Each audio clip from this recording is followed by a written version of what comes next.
Hello. ప్రభునందు ప్రియమైన సహోదరి సహోదరులారా, మరి నిన్నటి దినం నుంచి మీతో కలిసి సహవాసం చేయడానికి, మరి మీ మధ్య పరిచర్య చేయడానికి ప్రభు ఇచ్చిన ఈ సమయాన్ని బట్టి నేను ఎంతగానో సంతోషించి ప్రభుకు స్తోత్రాలు చెల్లిస్తున్నాను. మరి మీ అందరికి కూడా మరొకసారి నా ప్రేమపూర్వకమైన వందనాలు తెలియజేస్తున్నా. మరి నిన్నటి దినాన వచ్చిన వారు మరి ఈరోజు కూడా వచ్చి ఉన్నారు. మరి నిన్న రాని వారు కూడా ఈరోజు వచ్చారు. చాలా సంతోషం.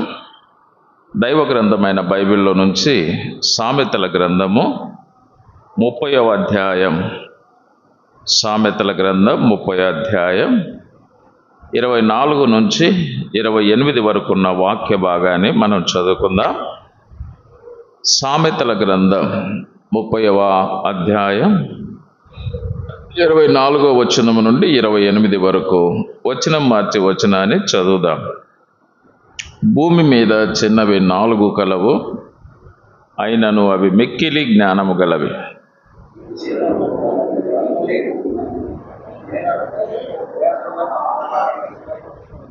చిన్న కుందేళ్ళు బలము లేని జీవులు, అయినను అవి పేటు సందులలో నివాసములు కల్పించుకొనును.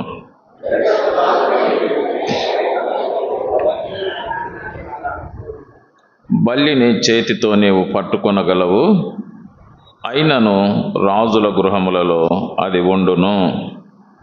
చిన్న ప్రార్థన చేద్దాం.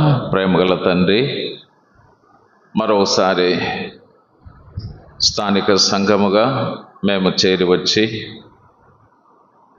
మిమ్మల్ని జ్ఞాపకం చేసుకునే అవకాశాన్ని మాకు ఇచ్చినందుకై స్తోత్రములు. నీతిమంతుని జ్ఞాపకం చేసుకున్నట మాకు ఆశీర్వాదకరం.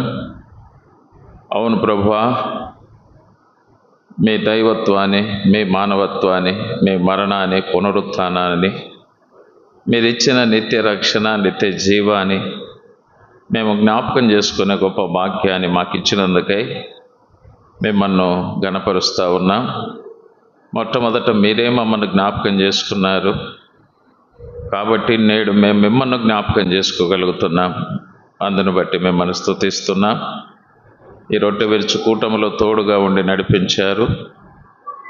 మా ప్రభువా, తిరిగిని సన్నిధిలో కొంత సమయం వాక్య ధ్యానంలో మేము గడపాలని ఆశిస్తుండగా మా వాక్య ధ్యానం మీకు అంగీకారంగా, మాకు ఆశీర్వాదకరంగా చేయమని చేరి వచ్చిన నీ ప్రజలందరినీ నీ కృపా వాక్యానికి అప్పగిస్తూ యేసు ప్రభు వారి పేట స్తోత్రములు చెల్లిస్తూ వేడుచున్నాము తండ్రి. ఆమేన్. ప్రియమైన సోదరి సోదరులారా, మనము నిన్నటి దినం నుంచి సామెతల గ్రంథం 30వ అధ్యాయం 24 నుంచి 28 వరకు ఉన్న వాక్య భాగాన్ని మనము చదువుకొని ధ్యానం చేస్తూ ఉన్నాం. ఈ సామెతల గ్రంథంలో ఈ 31 అధ్యాయాలు ఉన్నట్టు మనం చూస్తాం. ప్రతి అధ్యాయంలో కూడా జ్ఞానము అనే మాట మనకు కనపడుతుంది. దాదాపుగా ప్రతి అధ్యాయంలో కూడా జ్ఞానము అనే మాట కనపడుతుంది. ఈ సామెతల గ్రంథానికి జ్ఞానం అనేదే మూల అంశం. జ్ఞానం అనేది ముఖ్య అంశం. ప్రియమైన వారులారా, ఈ జ్ఞానం ఎవరెవరికి అవసరమో, యవనస్తులకు అవసరమే, వివాహం అయిన వారికి అవసరమే, వ్యాపారం చేస్తున్న వారికి అవసరమే, ఉద్యోగం చేస్తున్న వారికి అవసరమే, సేవ చేస్తున్న వారికి అవసరమే, సంఘాలు నడిపిస్తున్న నాయకులకు అవసరమే, అందరికీ జ్ఞానం అవసరమే. అందరికీ కూడా జ్ఞానం అవసరమే.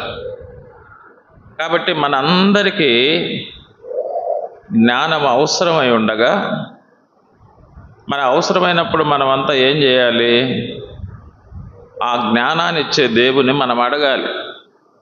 సొలొమోను కూడా ఆయన మొట్టమొదట జ్ఞానం లేదు ఆయన దగ్గర. దాదాపుగా 1వ అధ్యాయం నుంచి 29 వరకు సొలొమోను రాసినటువంటి అధ్యాయాలుగా మనం చూస్తాం. ఈ 30వ అధ్యాయం మాత్రం ఆగూరు రాశాడు. సొలొమోనుకు మొదట జ్ఞానం లేదు, ఆగూరుకు కూడా జ్ఞానం లేదు. అయితే వారు ఏం చేశారంటే దేవుని అడిగారు. మీలో ఎవరికైనా జ్ఞానము కొదువుగా ఉన్న ఎడల అతడు ఎవరిని అడగాలి? దేవుని అడగవలెను. వారు దేవుని అడుగుట ద్వారా దేవుడే వారికి ఏమిచ్చారు? ఆ జ్ఞానాన్ని వారికి అనుగ్రహించారు. ఆ జ్ఞానాన్ని దేవుడు అనుగ్రహించుట ద్వారానే వారు ఈ గ్రంథాన్ని రాసినట్టుగా మనం చూస్తాం ప్రియులారా. దేవుడు వారికి ఇచ్చిన జ్ఞానము చేత రాయబడినవే ఈ సామెతలు. ఈ సామెతల గ్రంథం 30 అధ్యాయం 24 నుంచి 28 వరకు ప్రత్యేకంగా ఇది ఆగూరు రాసినటువంటి సామెతలు. ఏం చెబుతున్నాడు ఇక్కడ? భూమి మీద చిన్నవి 4 కలవు, అవి మిక్కిలి జ్ఞానము గలవి అన్నాడు. అవి చిన్నవే భూమి మీద, మిక్కిలి జ్ఞానము కలిగినవి అన్నాడు. అందుకే ఆ మిక్కిలి జ్ఞానము కలిగిన ఆ చిన్న జీవుల ద్వారా పెద్ద జీవులమైన మనకు ఆయన పాఠం నేర్పిస్తున్నాడు. అవి చిన్న జీవులు మిక్కిలి జ్ఞానం కలిగి ఉన్నాయి. ఆ చిన్న జీవుల ద్వారా పెద్ద జీవులమైన మనకేం నేర్పిస్తున్నాడు అంటే పాఠం నేర్పిస్తున్నాడు. దేవుడు ఎవరి ద్వారా ఎవరికి పాఠం నేర్పించినా వాళ్ళు నేర్చుకోవాలి. మనం నిన్న ఉదయకాలం ఉపోద్ఘాత సందేశములు కూడా జ్ఞాపకం చేసుకున్నాం. పేతురుకు కోడి ద్వారా ప్రభు పాఠం నేర్పించాడు. పేతురు ఏం చేశాడు? ఆ పాఠాన్ని నేర్చుకున్నాడు. ప్రభువుకు అనుకూలంగా తన జీవితాన్ని మార్చుకున్నాడు. అందుకే పేతురును ప్రభు ఏం చేశాడు? వాడుకున్నాడు. అలాగనే యోనాకు మత్స్యం ద్వారా పాఠం నేర్పించాడు ప్రభు. యోనా కూడా నేర్చుకున్నాడు. ప్రభువుకు అనుకూలంగా తన జీవితాన్ని మార్చుకున్నాడు. అందుకే యోనాను కూడా ప్రభు వాడుకున్నాడు. బిలాముకు కూడా గాడిదతో పాఠం నేర్పించాడు. కానీ బిలాము ఏం చేయలేదు? పాఠం నేర్చుకోలేదు, తన జీవిత విధానాన్ని మార్చుకోలేదు. అందుకే బిలాముని ఎవరు వాడుకున్నారంటే సాతానుడు వాడుకున్నాడు. దేవుని ప్రజలమైన మనము కూడా ప్రభువు మనకు పాఠం నేర్పించేటప్పుడు మనం నేర్చుకోవాలి. ప్రభువుకు అనుకూలంగా మన జీవితాన్ని మనం మార్చుకోవాలి. మార్చుకున్నప్పుడే పేతురును వాడుకున్నట్టుగా, యోనాను వాడుకున్నట్టుగా మనల్ని వాడుకుంటాడు. మనం ఎన్ని పాఠాలు నేర్చుకున్నా మన జీవిత విధానాన్ని మనం మార్చుకోకపోతే మనను సాతానుడు మాత్రమే వాడుకుంటాడు అనేది మనం నేర్చుకున్నాం. కాబట్టి మనము ప్రభువు వాడుకోవడానికి అర్హమైన పాత్రలుగా ఉండాలి, కానీ సాతానుడు వాడుకోవడానికి అర్హమైన పాత్రలుగా మనం ఉండకూడదు. కాబట్టి 4 జీవుల ద్వారా ప్రభువు మనకు నేర్పిస్తున్న పాఠాన్ని మనం నేర్చుకుందాం. ప్రభువు వాక్యానికి అనుకూలంగా మన జీవితాలను మార్చుకుందాం. ప్రభువు వాడుకునే వ్యక్తులుగా మనము జీవించుదాం. అట్టి తీర్మానంతో మనం ముందుకు సాగుదాం ప్రియులారా.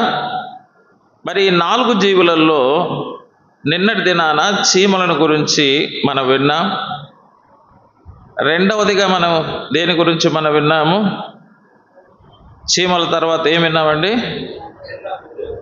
చిన్న కుందేళ్ళ గురించా? చిన్న కుందేళ్ళు ఎప్పుడు విన్నాము? ఏమన్నా మీరేమన్నా చెప్పారా?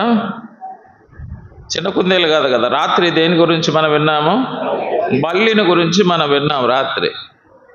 నిన్న మొదటి సందేశంలో ఉపోద్ఘాత సందేశం విన్నాం. రెండవ సందేశంలో చీమల గురించిన సంగతులు విన్నాం. మూడవ సందేశంలో బల్లిని గురించిన సంగతులు మనం విన్నాం. ఇప్పుడు 4వ సందేశంలో మిడతలను గురించిన సందేశాన్ని మనం విన్నాం. 27వ వచనంలో చెప్పాడు చూడండి, మిడతలకు రాజు లేడు, అయినను అవన్నీ పంక్తులు తీరి సాగిపోవును అన్నాడు. మిడతల ద్వారా ప్రభు మనకు ఒక పాఠం నేర్పిస్తున్నాడు. మిడతలకు ఎవరు లేరంట? రాజు లేడు అంటే పెద్ద మిడత లేదు. మిడతలకు రాజు లేడు, కానీ అవన్నీ పంక్తులు తీరి సాగిపోవును అన్నాడు. రాజు లేని మిడతలు ఎలా వెళ్ళిపోతున్నాయంట? పంక్తులు తీరి సాగిపోవును. పంక్తులు అంటే అవి వరుసగా క్రమముగా సాగిపోతున్నాయి. అది చెప్పాడు. మనం న్యాయాధిపతుల గ్రంథం చివరి అధ్యాయం చివరి వచనం ఏం రాయబడింది చదవండి అయ్యా. యవనస్తులు ముందర కూర్చుండాలి, బాగా వెంటనే బైబిల్ చదవాలి బాబు. ఆ దినములలో ఇశ్రాయేలీయులకు ఎవరు లేరు, రాజు లేడు. ప్రతి వాడును తన ఇష్టానుసారముగా ప్రవర్తించుచూ వచ్చాను. రాజు లేని ప్రజలు ఎట్లున్నారంట? ప్రతివాడు తన ఇష్టానుసారంగా వెళ్ళిపోతున్నాడు. అది చెప్పాడు అక్కడ. కానీ రాజు లేని మిడతలు ఎలాగ వెళ్ళిపోతున్నాయంట? అవన్నీ పంక్తులు తీరి సాగిపోవును అన్నాడు. అందుకే ఈ చిన్న జీవి ద్వారా ఈ పెద్ద జీవులకు దేవుడు ఏమి నేర్పిస్తున్నాడంటే పాఠం నేర్పిస్తున్నాడు. అది ఇశ్రాయేలీయులు ఎవరంటే దేవుని ప్రజలు. పాత నిబంధనలో ఇశ్రాయేలీయులు ఎవరు? దేవుని ప్రజలు. కొత్త నిబంధనలో విశ్వాసులమైన మనం దేవుని ప్రజలం. ప్రియమైన దేవుని బిడ్డలారా, ఆనాడు దేవుడు వారికి రాజుగా లేడు. అంటే దేవుని యొక్క పరిపాలన కింద వాళ్ళు లేరు. అది ప్రతివాడు తన ఇష్టానుసారంగా వాళ్ళు ఏం చేస్తున్నారంటే ప్రవర్తిస్తూ ఉన్నారు. దేవుడు వారికి రాజులేగా లేడు అప్పుడు. అందుకే వారి జీవితాలు అలాగా ఉన్నాయి. ఇప్పుడు మనకు ఆయన రాజుగా ఉన్నాడు. మన ప్రభువుకు ఒక పేరు ఉంది కదా. ఏం పేరు చెప్పండి? ఆయన రాజులకు రాజు, ప్రభువులకు ప్రభు. చాలాసార్లు మనకు ఆయన రాజు ఎప్పుడంటే ఆదివారం రోజు మాత్రమే రాజుగా ఉన్నాడు. మనకు వర్షిప్ టైంలోనే చాలాసార్లు ప్రభు మనకు రాజుగా ఉంటాడు. మనం వర్షిప్ చేసేటప్పుడు కూడా అదే కదా. నువ్వు రాజులకు రాజువయ్యా, ప్రభువులకు ప్రభుడవయ్యా, నువ్వు శ్రీమంతుడవయ్యా, సమీపింపరాని తేజస్సులో ఉన్నవాడవయ్యా, అమరత్వంలో ఉన్నవాడవయ్యా, మా యొద్దకు నీవు దిగి వచ్చావయ్యా, మా కోసం ప్రాణం పెట్టావయ్యా, నువ్వు తిరిగి లేచావయ్యా, మా పాపాలు క్షమించావయ్యా, మమ్మను రక్షించావయ్యా, రాజా నీకు స్తోత్రం, నా కాత్రం అని మనం ఏం చేస్తున్నాము? ఆ రొట్టె ముక్క పుచ్చుకుంటా ఉన్నాం. అంటే ఒక సండే మాత్రమే మనకేమవుతున్నాడంటే ఆయన రాజుగా ఉన్నాడు. మండే నుంచి నేనే రాజు, నేనే మంత్రి, నేనే సైన్యాధిపతి అన్నట్టుగా కొన్నిసార్లు మన అనుభవాలు ఉన్నాయి. ఒక వర్షిప్ దగ్గర మాత్రమే మనకి ఎవరంటే నువ్వు రాజు అయ్యా అంటున్నాం. అంటే ఆయన యొక్క పరిపాలనను మనం ఒప్పుకుంటున్నాం. రాజు అంటే అర్థమైంది, ఆయన పరిపాలన కిందే ఉన్నాం. ఇక మండే నుంచి ఆయన యొక్క పరిపాలన మన జీవితాల్లో చాలాసార్లు కనపడదు. సండే ఆయన పరిపాలన కింద ఉన్నట్టుగా మన అనుభవాలు ఉంటాయి, కానీ ఇక మండే నుంచి ఆయన పరిపాలన కింద ఉన్నట్టుగా మన అనుభవాలు ఉండవు. అలాగే రాజు లేనటువంటి ఆ మిడతలు ఎలాగున్నాయంట? పంక్తులు తిరిగి క్రమముగా సాగిపోతున్నాయి. రాజు కలిగిన మన జీవితాలలో ఏమి లేకుండా ఉందంటే ఆ పంక్తులు తీరి సాగిపోతున్న అనుభవాలు, అంటే క్రమమైన అనుభవాలు మనకు కనపడవు. అందుకే రాజు లేనటువంటి ఆ మిడతల ద్వారా రాజు కలిగినటువంటి ఈ ప్రజలకు ప్రభు ఏం నేర్పిస్తాడంటే ఒక పాఠం నేర్పిస్తాడు. అరే బాబు, రాజు లేని మిడతలు చూడరా. కొన్నిసార్లు అంటారు కదా, కొన్నిసార్లు ఆర్ఫన్స్ ఉంటారు చూడండి, పిల్లలు, ఆర్ఫన్స్ పిల్లలు అంటే తల్లి తండ్రి లేని పిల్లలు. వాళ్ళు చక్కగా పాపం చదువుకుంటూ ఉంటారు, కష్టపడి ఎక్కడో చోట హాస్టల్స్లో ఉండి. తల్లి తండ్రులు బాగా ఉంటారు, బాగా సమృద్ధిగా సంపాదిస్తూ ఉంటారు, మంచి స్కూల్లో చేర్పించింటారు, మంచి బట్టలు తీపిచ్చింటారు. కానీ ఆర్ఫన్స్గా ఉన్న వాళ్ళు చదువుకునే విధంగా వీళ్ళు బాగా చదువుకోరు. అప్పుడు ఏం చేస్తారు పేరెంట్స్? ఒరే, తల్లిదండ్రులు లేని పిల్లలు, సరైన అన్నం లేని పిల్లలు, సరైన బట్టలు లేని పిల్లలు బాగా చదువుతున్నారా? మేము నీకు తల్లిదండ్రులు ఉన్నాము, మంచి భోజనం ఇప్పిస్తున్నాము, మంచి స్కూళ్ళు ఇప్పించాము, మంచి బట్టలు ఇప్పించాము, మీరేంది ఎట్లా ఉన్నారు? పేరెంట్స్ లేని పిల్లలు కొన్నిసార్లు బాగుంటాయి, పేరెంట్స్ కలిగిన పిల్లలు ఎట్లున్నారు? ఏమి లేదు, ఉపయోగం లేకుండా ఉన్నారు. అందుకే చాలాసార్లు పేరెంట్స్కి ఏంటంటే చాలా బాధపడుతూ ఉంటారనమాట. ఇన్ని వసతులు వీళ్ళకి కల్పించినా కూడా దేనికి పనికి రాకుండా పోతా ఉన్నారే అనిపిస్తుంది. ఏ వసతులు లేని వాళ్ళు కొన్నిసార్లు ఎట్లుంటారు చూడండి, వాళ్ళు మంచిగా రాణిస్తూ ఉంటారు. మనం చూస్తే అన్ని వసతులు కలిగిన వాళ్ళు ఎట్లుంటారంటే ఎందుకు పనికిరానట్టుగానే కొంతమంది అనుభవాలు మనకు కనబడతాయి. అలాగనే రాజు లేనటువంటి ఈ మిడతలు పంక్తులు తీరి సాగిపోతా ఉంటే రాజు కలిగినటువంటి క్రైస్తవ సమాజం చాలాసార్లు ఎలా ఉందంటే ఆ పంక్తులు తీరి సాగిపోతున్న అనుభవం, ఆ క్రమమైన అనుభవాలు మనకు కనపడవు. అందుకే ఆ మిడతల ద్వారా ప్రభు ఏమి నేర్పిస్తారంటే పాఠం నేర్పిస్తారు. మిడతలను చూసి నేర్చుకోండి. మన మొదటి సందేశంలో విన్నాం కదా చీమల గురించి. సోమరి చీమల యొద్దకు వెళ్తే తెలుస్తుంది చీమల గురించి. నువ్వు సోమరిగా ఉన్నావా, పని చేయడం నేర్చుకోవాలంటే ఎక్కడికి వెళ్ళాలి? చీమల దగ్గరికి వెళ్ళాలి. అది చెప్పారు.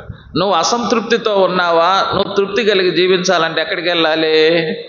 బల్లి దగ్గరికి వెళ్ళాలి. నువ్వు క్రమంలో లేకుండా అక్రమంలో జీవిస్తున్నావా, నువ్వు క్రమం నేర్చుకోవాలంటే నువ్వు ఎక్కడికి వెళ్ళాలి? మిడతల దగ్గరికి వెళ్ళాలి. ఎవరు చెబుతున్నారు ఇది? దేవుడు చెబుతున్న మాటలు ఇవి. వెళ్ళు, మిడతల దగ్గరికి వెళ్ళి క్రమం నేర్చుకో. ప్రభువుకు కావాల్సింది ఏంటంటే మన కార్యకలాపాలు కాదు. చాలాసార్లు మనం ఏమనుకుంటామంటే మన యాక్టివిటీస్ దేవుడు కోరుకుంటున్నాడు అనుకుంటాం. మన యాక్టివిటీస్ కాదు ఆయన ముఖ్యంగా కోరుకున్నది, మన క్రమాన్ని ముఖ్యంగా కోరుకుంటాడు. మన యాక్టివిటీస్ కంటే ఏంటి కోరుకుంటాడు ఆయన? ముఖ్యంగా క్రమమును కోరుకుంటాడు. యేసు ప్రభు వారు భూమి మీద ఉన్నప్పుడు మార్కు సువార్త 6వ అధ్యాయంలో యేసు ప్రభు వారి యొక్క బోధ వినడానికి చాలామంది వచ్చారు. వాళ్ళని చూసి ప్రభు కాపరి లేని గొర్రెల వల్లే వాళ్ళు ఉన్నారని చెప్పి వారికి అనేక సంగతులు బోధించాడు. అయితే చాలా పొద్దుపోయింది. శిష్యులు ఆయన వద్దకు వచ్చి, ప్రభువా ఇప్పుడు చాలా పొద్దుపోయింది, చుట్టుపక్కల ప్రదేశాలకు గ్రామాలకు వారు వెళ్ళి భోజనంకి ఏమైనా కొనుక్కున్నట్టుకు వారిని పంపివేయండి అన్నాడు అని శిష్యులు చెప్పారు ప్రభుతో. అప్పుడు యేసు ప్రభు వారు ఏమన్నారంటే, మీరు వారికి భోజనం పెట్టండి. మన దగ్గరికి ఇక్కడ వాక్యం వినడానికి వస్తే మీరు భోజనం కొనుక్కోమని చెప్పి వాళ్ళని పంపిస్తారా? No, never. మరి వారికి భోజనం పెట్టాలి అన్నాడు. భోజనం పెట్టాలంటే 200 దేనారాలను కావాలి ప్రభువా. ఒకవేళ మేము అంతా కానుకలు పోగు చేయగలుగుతాం, కానీ ఈ రొట్టెలు మాత్రం తీసుకురాలేమో అన్నారు. లేదు లేదు, మీరు వారికి భోజనం పెట్టాల్సిందే అన్నాడు. భోజనం పెట్టాల్సిందంటే వీళ్ళు ఏం చెప్పలేకున్నారు. అన్ని వేల మందికి భోజనం పెట్టాలంటే, అన్ని వేల మందికి రొట్టెలు తీసుకొచ్చి పెట్టాలంటే సాధ్యమయ్యే పని కాదు. కాబట్టి ప్రభువుకు ఎదురు చెప్పలేక, వాళ్ళకు పెట్టలేక మధ్యలో వాళ్ళు పాపం అలాగా నిలిచిపోయారు. అప్పుడు ప్రభు అన్నాడు, మీ దగ్గర ఎన్ని రొట్టెలు ఉన్నాయి, ఎన్ని చేపలు ఉన్నాయో చూడండి అన్నాడు. అప్పుడు ఒక చిన్న పిల్లవాడు ఒక 5 రొట్టెలు 2 చేపలు ఉన్నాయని ప్రభుకి ఇచ్చాడు.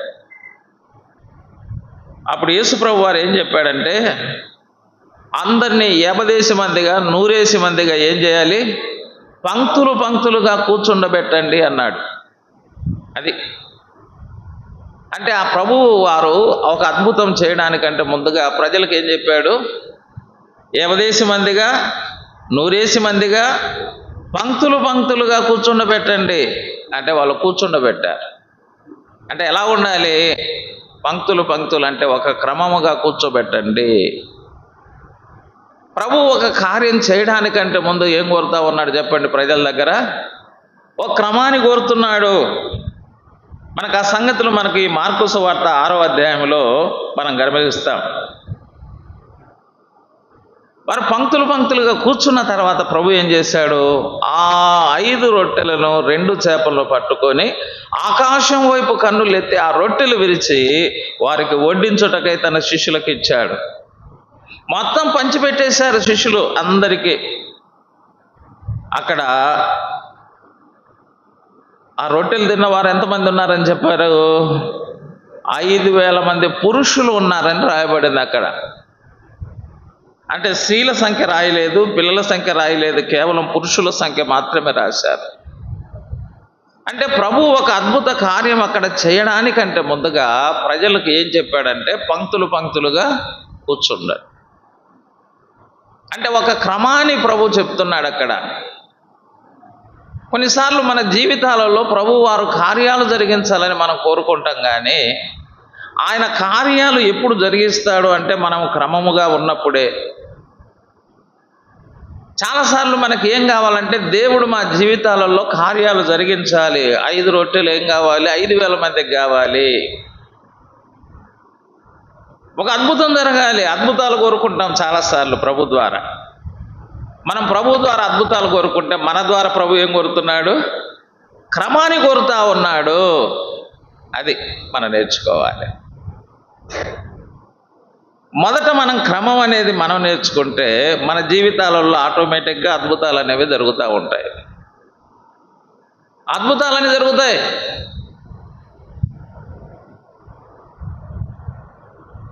ఆయిల్ డబ్బాతో అద్భుతాలు ఏం కాదు. ఈ మధ్య కొంతమంది ఏం చేస్తున్నారు? ప్రేయర్ ఆయిల్ అని చెప్పి అమ్మేస్తున్నారు, ప్రేయర్ వాటర్ అని అమ్ముతున్నారు, ప్రేయర్ కర్చీపులని అమ్ముతున్నారు, ప్రేయర్ పెన్నులని అమ్ముతున్నారు, ప్రేయర్ మట్టి అని అమ్ముతున్నారు. ఏమా అన్ని దానిలకు ముందర ఏం పెట్టారు? దానికి ప్రేయర్ పెట్టారు అన్నమాట. అంటే దాంతో అద్భుతాలు జరుగుతాయని.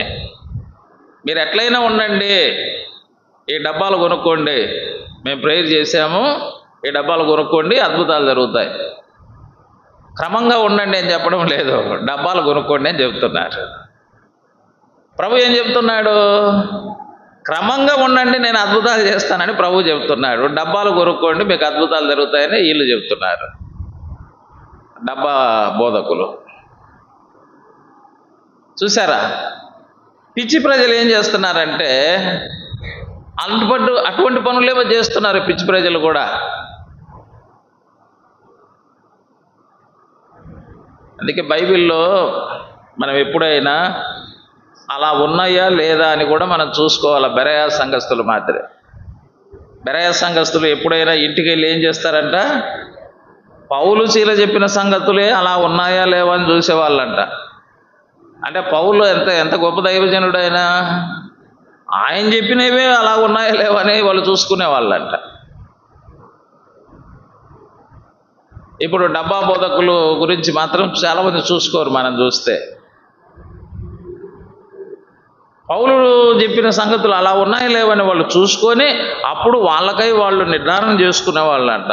ఓ కరెక్ట్ అని చెప్పింది అని చెప్పి. నేటి క్రైస్తవ్యం కూడా అలాగనే కొనసాగాలి. ఎప్పుడైనా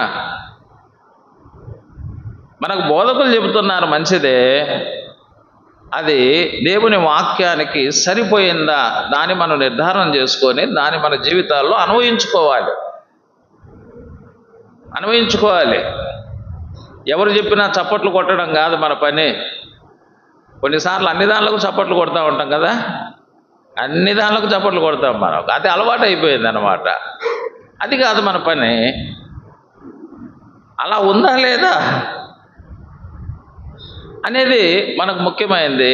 ఆ ప్రకారంగా మనం కొనసాగేది మనకు ముఖ్యమైనది ప్రియులారా. కాబట్టి ప్రభువు వారు ఏం కోరుతున్నాడంటే క్రమాన్ని కోరుతున్నాడు అనేది మనం నేర్చుకుంటున్నాం. రాజు కలిగిన ప్రజలం మనము. రాజు లేనటువంటి మిడతలే ఎలాగున్నాయంట? పంక్తులు తీరి సాగిపోతా ఉంటే రాజు కలిగిన మనం ఎలాగుండాలి? అంతకంటే ఎక్కువైన క్రమాన్ని మనం కలిగి ఉండాలి. కాబట్టి క్రైస్తవ జీవితం అనేది క్రమశిక్షణకు మారుపేరుగా ఉండాలి. ప్రియమైన దేవుని బిడ్డలారా, 50 మందిగా 100 మందిగా పంక్తులుగా కూర్చుండబెట్టన్నాడు. వాడు కూర్చుండబెట్టారు. ప్రభు ఒక అద్భుతం అక్కడ జరిగించాడు.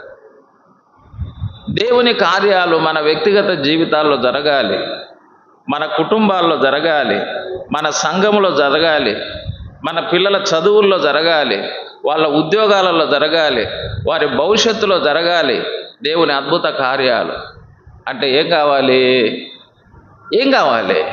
ఈ క్రమం కావాలి. ఈ క్రమాన్ని మనం ఎప్పుడైతే అలవర్చుకుంటామో అద్భుతాలు జరగడం అవి ఆటోమేటిక్గా అప్డేట్ అయిపోతూ ఉంటాయి. అవి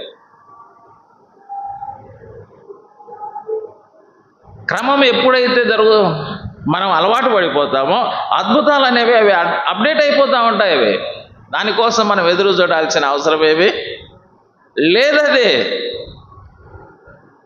అక్కడ ప్రజలు ఏమైనా మా కోసం అద్భుతాలు చేయని ప్రజలు అడిగారా? ప్రభు చేశాడా?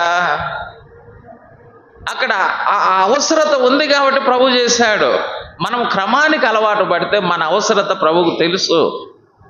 చెప్పాడు కదా, నా నీతిని నా రాజ్యాన్ని వెతకండి, మీకు ఏం కావాలో మీ పరలోక తండ్రి మీకు ఇస్తాడు. అంటే ఆ క్రమాన్ని మీరు కొనసాగించండి. మీకేం కావాలో నేను చూసుకుంటాను, మీకు ఎప్పుడు ఏమి కావాలో అవన్నీ నేను చేస్తాను అనేది ప్రభు చెప్పే మాట. కాబట్టి దేవుని ప్రజల జీవితాలలో అతి ముఖ్యమైనది ఏంటంటే క్రమం. అది ప్రభు చెబుతున్నాడు. మిడతలకు రాజు లేడు, అయినా అవి పంక్తులు తీరేమవుతున్నాయి? సాగిపోతున్నాయి, క్రమముగా సాగిపోతున్నాయి. దేవుని బిడ్డలమైన మనము కూడా క్రమముగా మనం సాగాలి. ఏ విషయాల్లో మనం క్రమముగా ఉండాలో బైబిల్లో కొన్ని మాటలు మనం జ్ఞాపకం చేద్దాం. కొరింథీయులకు రాసిన 2వ పత్రిక 6:14 చదువుతారా? అవిశ్వాసులతో జోడుగా ఉండకూడి, మీరు అవిశ్వాసులతో జోడుగా ఉండకూడి, నీతికి దుర్నీతితో ఏమి నీతికి దుర్నీతితో ఏమి సాంగత్యము, వెలుగునకు చీకటితో ఏమి పొత్తు, వెలుగునకు చీకటితో ఏమి పొత్తు. చాలు. మీరు అవిశ్వాసులతో జోడుగా ఉండకూడి. జోడు చాలాసార్లు అంటారు కదా, ఈడు జోడు బాగుండాలి అంటారు. ఏ విషయాల్లో ఈడు జోడు బాగుండాలనేది? వివాహ విషయాల్లో. అది సంగతి. ఇక్కడ మొట్టమొదట వివాహ క్రమం. ఈనాడు క్రైస్తవ్యం ఎక్కువగా ఫెయిల్ అయిపోతుంది. ఎక్కడ చెప్పండి? వివాహ విషయాల్లోనే ఫెయిల్ అయిపోతా ఉంది క్రైస్తవ జీవితం. అక్కడే క్రమం తప్పిపోతుంది. అవిశ్వాసులతో జోడుగా ఉండకూడంటే చాలామంది విశ్వాసులు ఎవరిని వివాహాలు చేసుకుంటున్నారంటే అవిశ్వాసులే పెళ్లి చేసుకుంటున్నారు. విశ్వాసికి అవిశ్వాసికి జోడు ఎక్కడిది? చీకటికి వెలుగుకు పొత్తు ఎక్కడిది? కానీ పొత్తు పెట్టుకుంటున్నారు. మనకు ఆ కూటమి వాళ్ళు పొత్తు పెట్టుకున్నట్టుగా ఇక్కడ కూడా ఏం చేస్తున్నారంటే వివాహ జీవితాల్లో ఈ పొత్తులు వచ్చినాయన్నమాట. పొత్తులు వచ్చినాయి. చీకటికి వెలుగు ఎలాగా? అవిశ్వాసికి విశ్వాసికి ఎలాగా? అంటే వివాహ క్రమములో చాలాసార్లు ఏమైపోతుందంటే దారి తప్పిపోతున్నారు. అబ్రహాం ఏమన్నాడండి? తన పెద్దదాసుడైన ఎలియాజర్ని పిలిచి, ఈ కనాను కుమార్తెలలో యవ్వతిని నా కుమారునికి ఇచ్చి నేనేం చేయను? పెళ్లి చేయను. ఒక దృఢమైనటువంటి నిర్ణయం తీసుకున్నాడు. తల్లిదండ్రులు ఈనాడు చాలా దృఢమైన నిర్ణయాలు లేవు చాలామంది దగ్గర. ఊరికే చూసేదానికి మనుషులేమో దృఢంగా ఉన్నారు కానీ మనసు అంతా వీక్నెస్గానే ఉంది చాలామందికి. చూసేదానికి ఎట్లుంటారు? చాలా దృఢంగా, చాలా భక్తిగా, చాలా గట్టులు అన్నట్టుగా మనం చూస్తాం. అంత ఒట్టిదే మనం చూస్తే. అట్లా ఉన్నారు చాలామంది. ఇక ప్రతిదానికి అంతా ప్రభు చూసుకుంటాడు బ్రదర్, అంతా దేవుని చిత్తమే బ్రదర్, అసలు దేవుడు లేకపోతే ఏంది బ్రదర్, మొత్తం అన్నీ చెప్పేస్తారు. ఇక్కడికి వచ్చేటప్పటికి ఏముండదు అక్కడ మనం చూస్తే, ఏముండదు. రాజకీయ నాయకులు పేపర్ స్టేట్మెంట్లు ఇస్తారు చూడే, తెల్లారేటప్పటికి చేయకపోతే ఒంగోలును స్తంభింపజేస్తామంటాడు. ఎవరు ఉండరు అక్కడ మనం చూస్తే. మనం చూస్తే అమ్మా తెల్లారితేనే ఒంగోలులో ఏం జరుగుతుందని మనం అనుకుంటాం. ఎవరు ఉండరు అక్కడ, ఎవరు ఉండరు మనం చూస్తే. కొన్నిసార్లు క్రైస్తవ్యం కూడా ఎలాగుందంటే ఇలాగనే ఉంది, ఇలాగనే ఉంది. అబ్రహాం ఏమన్నాడు? కనాను కుమార్తెలలో యవ్వతిని నా కుమారునికి ఇచ్చి నేనేం చేయను, పెళ్లి చేయను అన్నాడు. తల్లిదండ్రుల్లో చాలా గట్టితనం రావాలి. చెయ్యనంటే చెయ్యను అన్నాడు అంతే. ఎంతమంది అవిశ్వాసులకు మా పిల్లల్ని ఇచ్చి పెళ్లి చేయము అని చెప్పగలుగుతారు? చెప్పాలి. అలాగనే యాకోబు తన కుమార్తెకు కూడా ఒక పెళ్లి సంబంధం వచ్చింది. షెకెం యువరాజు వచ్చాడు, మీ అమ్మాయి అంటే నాకు చాలా ఇష్టం, నేను అమ్మాయిని పెళ్లి చేసుకుంటాను అన్నాడు. ఎవరు? యువరాజు. వాళ్ళ బ్రదర్స్ ఏమన్నారు చెప్పండి? సున్నతి లేని వానికి ఇచ్చుట మాకు అవమానం ఓ అన్నారు. నీ దగ్గర ఏముంది? నీ దగ్గర అధికారం ఉంది, నీ దగ్గర ఆస్తి ఉంది, నీ దగ్గర అంగబలం ఉంది, నీ దగ్గర ఏం లేదంటే సున్నతి లేదు. మా అమ్మాయినిచ్చి పెళ్లి చేయటం మాకు అవమానం అన్నాడు. కొడుకు విషయంలో యాకోబు అబ్రహాం ఎలాగున్నాడో, కుమార్తె విషయంలో యాకోబు కుమారులు కూడా అలాగనే ఉన్నారు. మన కుమారులు మన కుమార్తెల విషయాల్లో మనము కూడా అలాగ ఉండాలి, అలాగ ఉండాలి. నా కుమారుడు విశ్వాసి, నేను నా కుమారునికి విశ్వాసురాలైన అమ్మాయిని పెళ్లి చేస్తా. లేదా నా కుమార్తె విశ్వాసి, నా అల్లుడు విశ్వాసి అయిన అల్లునికే నేను తెచ్చుకుంటా. ఆ మాటలు చెప్పడం లేదు చాలామంది. కొన్నిసార్లు తల్లిదండ్రులు ఏమో గట్టిగానే ఉంటున్నారు కానీ పిల్లలు వీక్గా ఉంటున్నారు. తల్లిదండ్రులు ఏమో గట్టిగా ఉంటారు, పిల్లలు ఏమవుతున్నారు? చాలా చోట్ల వీక్గా ఉన్నారు, వీక్ అవుతున్నారు.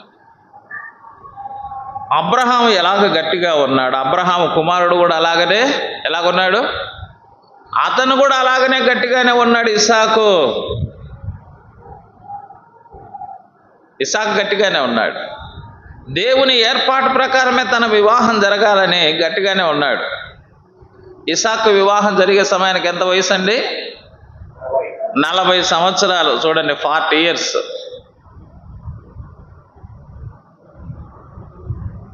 నాకు వయసు ఎంత పెరిగినా సరే కనానీల కుమార్తెలలో ఒక్కతిని కూడా నేను చేసుకోకూడదు అనుకున్నాడు. ఎంత గట్టిగా ఉన్నాడు. తల్లిదండ్రులు గట్టిగా ఉండాలి, తర్వాత పిల్లలు కూడా ఎలా ఉండాలి? గట్టిగానే ఉండాలి. అది ఈ ఇద్దరు సమానంగానే ఈ విషయాలలో ఉండాలి. అందుకే ఈ వివాహ క్రమాన్ని మనం చక్కగా జరిగించాలి. చాలాసార్లు ఏం జరుగుతుందంటే ఈ వివాహం దగ్గరనే ఏమైపోతున్నామంటే మనము ఫెయిల్యూర్ అయిపోతున్నాం. మళ్ళీ దానికి ఏం పేరు పెడతామంటే పరిశుద్ధ వివాహ ఆహ్వానం అంటాం. ఇప్పుడు ఒక విశ్వాసికి ఒక అవిశ్వాసికి వివాహం చేస్తే అది పరిశుద్ధ వివాహ ఆహ్వానం అని కాదు. వివాహ ఆహ్వానం అని పెట్టుకోండి కానీ పరిశుద్ధ వివాహ ఆహ్వానం అనద్ద. పరిశుద్ధులుగా ఎవరు చేయబడతారు? ప్రభు అయిన యేసుక్రీస్తు రక్తము చేత కడగబడిన వారే పరిశుద్ధులవుతారు. ఒకరేమో కడగబడిన వాళ్ళు, ఒకరేమో కడగబడిన వాళ్ళు. అది పరిశుద్ధ వివాహం ఎలా అవుతుంది? కాదది. వివాహం జరుగుతుంది కానీ పరిశుద్ధ వివాహం అనేది చాలాసార్లు మనం పరిశుద్ధ వివాహ ఆహ్వానం అని పెట్టేస్తాం. అంటే ఇద్దరు విశ్వాసులైతే అది పరిశుద్ధ వివాహ ఆహ్వానం అవుతుంది కానీ ఒకరు విశ్వాసిగా ఉండి ఒకరు అవిశ్వాసిగా ఉంటే అది పరిశుద్ధ వివాహ ఆహ్వానం కాదు, అది వివాహ ఆహ్వానంగానే ఉంటుంది. ప్రియమైన దేవుని బిడ్డలారా, కాబట్టి దేవుని బిడ్డలమైన మనము ఏం చేయాలి? వివాహ క్రమాన్ని పాటించాలి. అంటే విశ్వాసులకు విశ్వాసులనే వివాహం చేసుకోవాలి. అది తల్లిదండ్రుల్లో దృఢ నిశ్చయిత ఉండాలి, పిల్లలలో కూడా దృఢ నిశ్చయిత ఉండాలి. ఎందుకు బైబిల్ ఏం చెబుతుంది? వివాహం అన్ని విషయాలలో ఘనమైనది అన్నాడు. అది ఎప్పుడు ఘనమైనది అవుతుంది అంటే, విశ్వాసి ఒక విశ్వాసిని వివాహం చేసుకున్నప్పుడే వివాహం ఘనమైనదిగా ఉంటుంది.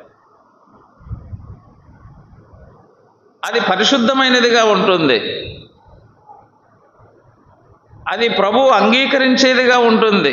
అది ప్రభువు ఆనందించేదిగా ఉంటుంది. అది ప్రభువు ఆశీర్వాదించేదిగా ఉంటుంది ఆ వివాహం. అది ప్రియుల, ఈనాడు చాలా వివాహాలు మనం చూస్తే ప్రభువు అంగీకరించడం లేదు, ప్రభువు ఆనందించడం లేదు, ప్రభువు ఆశీర్వాదించడం లేదు. ప్రియమైన దేవుని బిడ్డల, అందుకే మొట్టమొదట మనం ఏ క్రమంలోకి రావాలంటే వివాహ క్రమం. అది మనకు చాలా ప్రాముఖ్యమైనది. కాబట్టి తల్లిదండ్రులు ఒక మంచి నిశ్చయిత కలిగి ఉండండి. పిల్లలు కూడా అదే విధంగా నిశ్చయిత కలిగి ఉండండి. అబ్రహాముకు తెలుసు,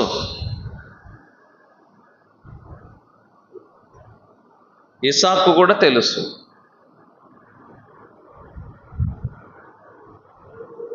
ఆ దేవుని యొక్క ఏర్పాటును బట్టి, దేవుని యొక్క చిత్తాన్ని బట్టి పెళ్లి చేసుకోవాలని నేడు తల్లిదండ్రులకు పిల్లలకు కూడా తెలిసి ఉండాలి. దైవ చిత్తానుసారమైన వివాహాల కోసమే పూనుకోవాలి. ఇస్సాకు రెబెకా అలాగ వివాహం చేసుకున్నారు కాబట్టే వారి కుటుంబ జీవితం ఎలా ఉందో మనం చూడగలుగుతాం బైబిల్లో. వాళ్ళకు వివాహం ఆలస్యమైంది కానీ, సంతానం ఆలస్యమైంది కానీ, అది ఒక ఆశీర్వాదమైన కుటుంబంగా మనం చూడగలుగుతాం. ఒక ఆశీర్వాదకరమైన కుటుంబంగా మనం ఇస్సాకు రెబెకా యొక్క కుటుంబ జీవితాన్ని మనం చూస్తాం. 20 సంవత్సరాలు సంతానం లేకపోయినా వారి మధ్య సమస్య లేదు. ఎందుకు లేదు? దైవ చిత్తానుసారమైన వివాహాలు అలాగనే ఉంటాయి. 20 ఏళ్ళు సంతానం లేకపోయినా సమస్య లేదంటే దైవ చిత్తానుసారమైన వివాహాల్లో అట్లే ఉంటాయి, సమస్య లేదు. ఈనాడు పెళ్ళైన 3 నెలల నుంచే సమస్యలు వస్తూ ఉన్నాయి. 20 ఏళ్ళు సంతానం లేకపోయినా సమస్య లేదు, పెళ్ళైన 3 నెలల నుంచే సమస్యలు వస్తాయి. చూసారా? ఆ దైవ చిత్తానుసారమైన వివాహం కాబట్టి వారి మధ్య సమస్య లేదు. ఇస్సాకు కోసం రెబెకా ప్రార్థన చేస్తుంది, రెబెకా కోసం ఇస్సాకు ప్రార్థన చేస్తున్నారు. వారు ఒకరినొకరు నిందించుకోలేదు కానీ ఒకరి కోసం ఒకరు ప్రార్థించారు. ఈనాడు పెళ్లి చేసుకున్నాంచి ఒకరి మీద ఒకరు నిందించుకుంటూ ఉంటారు. నువ్వు ఇట్లా అంటే నువ్వు ఇట్లా, మీ అమ్మ ఇట్లా అంటే మీ అమ్మ ఇట్లా, మీ నాయన ఎట్లా అంటే మీ నాయన ఇట్లా, మీ అన్న ఇట్లా అంటే మీ అక్క ఇట్లా, ఒకరి మీద ఒకరు నిందిస్తుంటారు. అక్కడ నిందించుకోవడం లేదు, ప్రార్థించుకోవడం ఉంది. ఇంట్లో మనం చూస్తాం, ప్రార్థించరు. దేవుడు ఆలస్యంగానే ఆ కుటుంబానికి ఏమిచ్చాడు? ఆ దంపతులకు సంతానం ఇచ్చాడు. ఆ ఇస్సాకు యొక్క సంతానాన్ని దేవుడు ఏం చేశాడంటే ఆశీర్వాదించాడు. అది ఒక ఆశీర్వాదించబడిన సంతానంగా మనం చూడగలుగుతాం ప్రియులారా. కాబట్టి మన వివాహాలు దేవుడు అంగీకరించేవిగా ఉంటే అది ఆలస్యమైన ఒక ఆశీర్వాదకరమైన వివాహంగా ఉంటుంది. కాబట్టి నా ప్రియమైన దేవుని బిడ్డలారా, వివాహ క్రమాన్ని మనం పాటించడం అనేది మనం నేర్చుకుందాం. వివాహ క్రమం ఎక్కడ ఉంటుందో అక్కడ ప్రభు యొక్క అద్భుత కార్యాలు మనం చూస్తాం. కానా వివాహంలో కూడా ఏమైంది? అక్కడ ద్రాక్షరసం అయిపోయింది. అయినా ప్రభు అక్కడ ఏం చేశాడు? ఒక అద్భుతం చేశాడు. అందుకే క్రమమైన వివాహాలలో ప్రభు యొక్క అద్భుతాలు మనకు కనపడతాయి అక్కడ. అది సంగతి. క్రమమైన వివాహంలో ప్రభు యొక్క అద్భుతాలు, క్రమం ఎక్కడ ఉంటుందో అక్కడ ఒక అద్భుతము కూడా ఉంటుంది. ఎందుకు ఈనాడు అనేక వివాహ జీవితాలలో ప్రభు యొక్క అద్భుతాలు మనం చూడలేకపోతున్నామంటే అక్కడ ప్రారంభంలోనే క్రమం అనేది లేకుండా పోతుంది. ప్రభువు కార్యాల కంటే సాతాను కార్యాలు ఎక్కువగా మనం చూస్తూ ఉన్నాం. కాబట్టి నెంబర్ 1 మనం చూస్తే వివాహ క్రమం. వివాహ విషయాల్లో ఎప్పుడు కూడా మనం రాజీ పడకూడదు. రాజీ పడకుండా మనము మన పిల్లలకు వివాహాలు చేయాలి. అలాగనే పిల్లలు కూడా వివాహ విషయాల్లో ఎన్నడూ కూడా రాజీ పడకుండా విశ్వాసులు చేసుకోవడానికి మీరు ప్రార్థనాపూర్వకంగా మీరు సిద్ధపడాలని కూడా నేను ప్రేమపూర్వకంగా మనవి చేస్తున్నా. రెండవదిగా మనం గమనిస్తాం, ప్రియమైన దేవుని బిడ్డలారా, రెండవదిగా మనం చూస్తే వివాహం అయిన తర్వాత కుటుంబంగా ఏర్పడతాం మనం. రెండవది కుటుంబ క్రమం వస్తుంది. ఎప్పుడు భార్య, భర్త, పిల్లలు, దీన్నే కుటుంబం అంటారు. వివాహం అయిన తర్వాత ఒక కుటుంబం, భార్య, భర్త, పిల్లలు వస్తారు. మరి కుటుంబంలో కూడా ఒక క్రమాన్ని మనం కలిగి ఉంటాం. ఏంటి ఆ కుటుంబంలో క్రమము? భార్యను భర్త ప్రేమించడం ఒక క్రమం. అది బైబిల్ అదే మనకు నేర్పిస్తూ ఉన్నది. ఎఫెసీ పత్రిక ఏం చెబుతున్నది? క్రీస్తు సంఘమును ప్రేమించినట్లుగా భర్తలు తమ భార్యలను ప్రేమించవలెను. అది క్రమం. రెండవదిగా సంఘము క్రీస్తుకు లోబడినట్లుగా భార్యలు తమ భర్తలకు లోబడవాలి. అది ఒక క్రమం. మూడవదిగా పిల్లలు ఉంటారు కదా, ఈ పిల్లలు తల్లిదండ్రులకు విధేయత చూపించాలి. ఇది ఒక క్రమం కుటుంబంలో. అది ప్రియులారా, ఏ భార్య కూడా తన భర్త మీద కంప్లైంట్ చేయకూడదు. నా భర్త నన్ను ప్రేమించడం లేదు అని కంప్లైంట్ చేయకూడదు. నా భర్త నన్ను ప్రేమిస్తున్నాడని చెప్పాలి. సంఘము ఎప్పుడు కూడా క్రీస్తుని గురించి ఏం చెప్తుందండి? సంఘం క్రీస్తుని గురించి ఏం చెప్తుంది? క్రీస్తు సంఘమును ఏం చేశాడని చెప్తుంది? సంఘము ప్రేమించాడు. క్రీస్తు సంఘమును ప్రేమించడం లేదు అని ఎవరైనా చెప్పగలుగుతారా? ఎవరైనా చెప్పగలుగుతారా? చెప్పలేరు. సంఘము ఎప్పుడు కూడా ఎవరి ప్రేమను జ్ఞాపకం చేసుకుంటుందంటే క్రీస్తు ప్రేమను జ్ఞాపకం చేసుకుంటుంది సంఘం. అలాగనే ప్రతి భార్య కూడా భర్త ప్రేమను జ్ఞాపకం చేసుకోవాలి. అది ఎవరి ప్రేమను జ్ఞాపకం చేసుకోవాలి? భర్త ప్రేమను జ్ఞాపకం చేసుకోవాలి. నా భర్త నన్ను ఇలాగ ప్రేమిస్తున్నాడు అనేది వాళ్ళు జ్ఞాపకం చేసుకోవాలి. సంఘము క్రీస్తు ప్రేమను ఎలాగ జ్ఞాపకం చేసుకుంటుందో భార్యలు తమ భర్త ప్రేమను కూడా అలాగనే జ్ఞాపకం చేయాలి. అదే బైబిల్ చెప్పేది మనకు. క్రీస్తు సంఘమును ప్రేమించినట్టు పురుషుడు తన భార్యను ప్రేమించు. మనం ఈరోజు ఆదివారం ఆరాధనలో కూడా ఎవరు ప్రేమను జ్ఞాపకం చేసుకున్నాము? క్రీస్తు ప్రేమనే జ్ఞాపకం చేసుకున్నాం.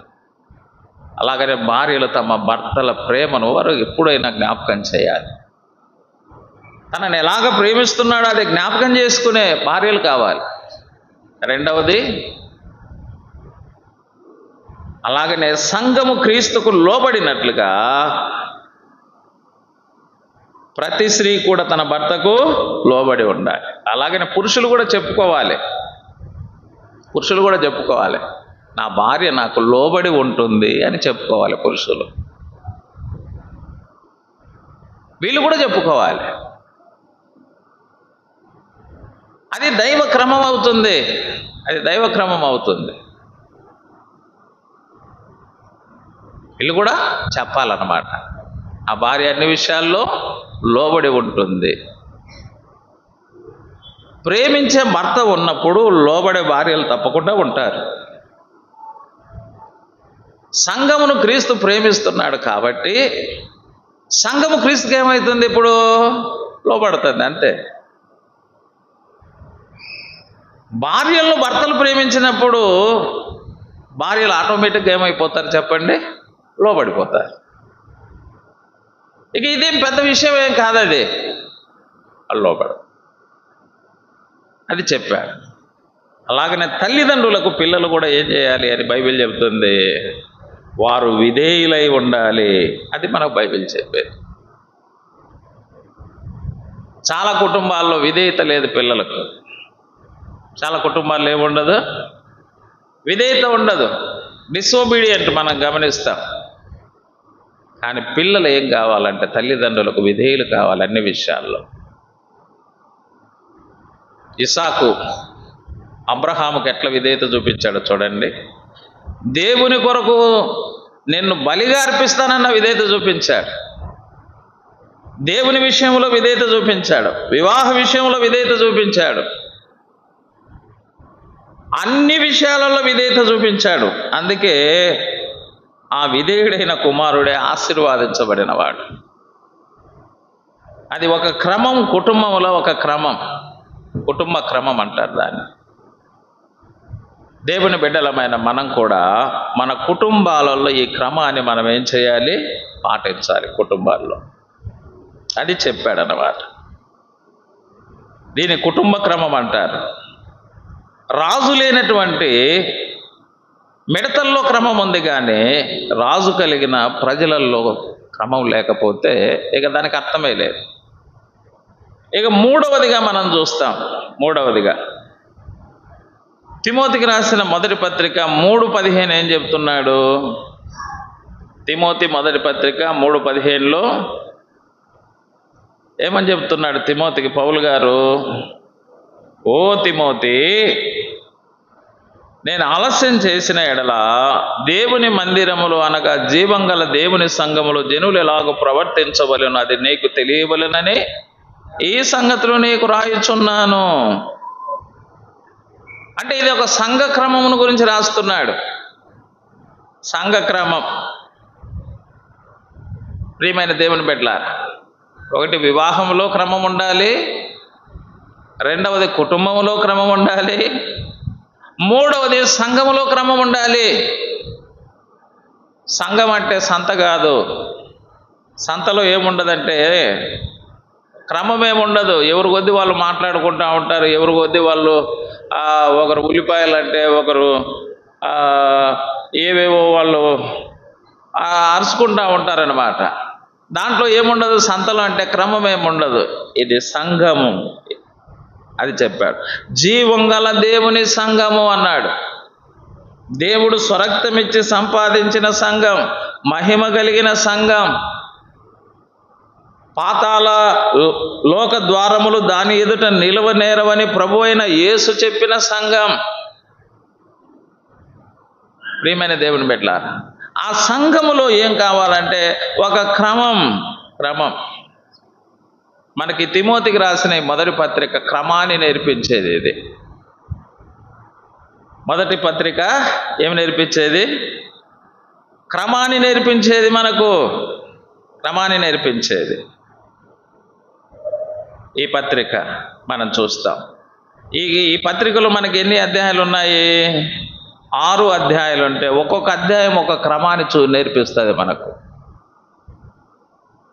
ఒక క్రమాన్ని నేర్పిస్తుంది. మొదటి అధ్యాయము సువార్త క్రమాన్ని నేర్పిస్తే, రెండవ అధ్యాయం ప్రార్థనా క్రమాన్ని నేర్పిస్తే, మూడవ అధ్యాయం నాయకత్వ క్రమాన్ని నేర్పిస్తే, 4వ అధ్యాయం బోధ క్రమాన్ని నేర్పిస్తే, 5వ అధ్యాయం కుటుంబ క్రమాన్ని నేర్పిస్తుంది, 6వ అధ్యాయం జీవన క్రమాన్ని నేర్పిస్తుంది.